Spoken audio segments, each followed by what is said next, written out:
Dans une lettre ouverte adressée au président de l'Assemblée nationale, les députés de l'ADI et de la DMP annoncent leur refus de participer à la séance de clôture parlementaire, dénonçant le silence de l'institution face à la répression brutale des manifestations citoyennes des 26, 27 et 28 juin 2025. Ils exigent la convocation d'une session extraordinaire pour traiter la grave crise politique et sociale que traverse le pays. Lettre ouverte des députés de l'Alliance des démocrates pour le développement intégral, ADI, et de la dynamique pour la majorité du peuple, DMP, au président de l'Assemblée nationale. Monsieur le Président. Ce vendredi 27 juin 2025, nous, députés de la DMP et de l'ADI, avons reçu, comme sans doute nos collègues de la majorité UNIR, une convocation du secrétaire général de l'Assemblée nationale à la séance plénière de clôture de la première session ordinaire de l'année, le lundi 30 juin 2025 à 10 h, au siège de l'Assemblée nationale. Cette convocation intervient alors que notre pays vit depuis le 26 juin une mobilisation citoyenne d'une ampleur inédite, suite à l'appel à manifester de la jeunesse togolaise désabusée par la gouvernance actuelle et profondément inquiète pour son avenir, en s'appuyant sur l'article 150 de la Constitution de la 4e République.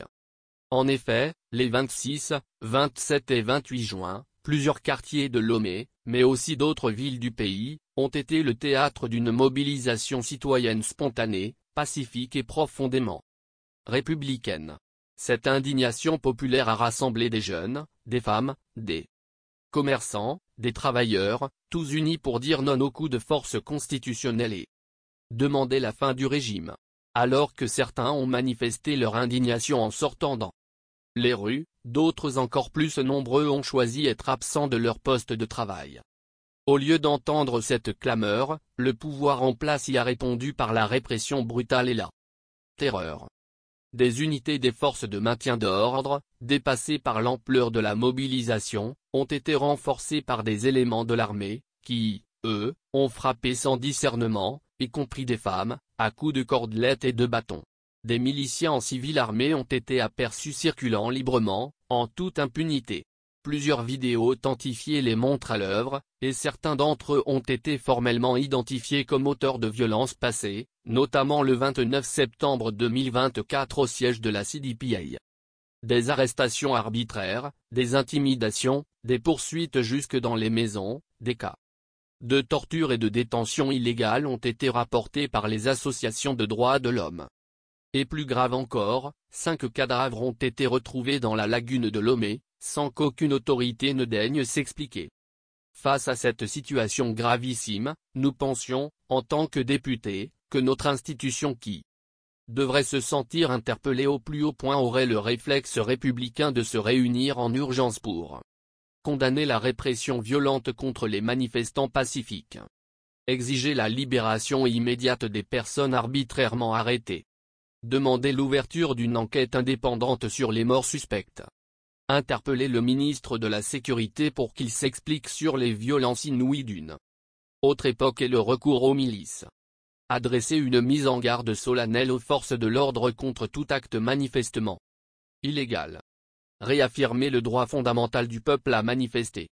Refuser la tenue d'élections municipales par une CENI manifestement illégale qu'il nous revenait de recomposer et surtout dans ce climat de tension exacerbé par une violence inouïe exercée par les forces de défense et les milices qui les ont assistés.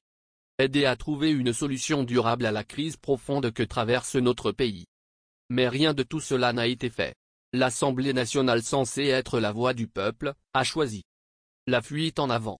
Elle se prépare à clore sa session sans aborder l'urgence nationale que constitue la crise que traverse notre pays, alors que notre règlement intérieur dispose à l'article 31 que l'Assemblée nationale peut être convoquée en session extraordinaire en cas de crise majeure ou de trouble à l'ordre public.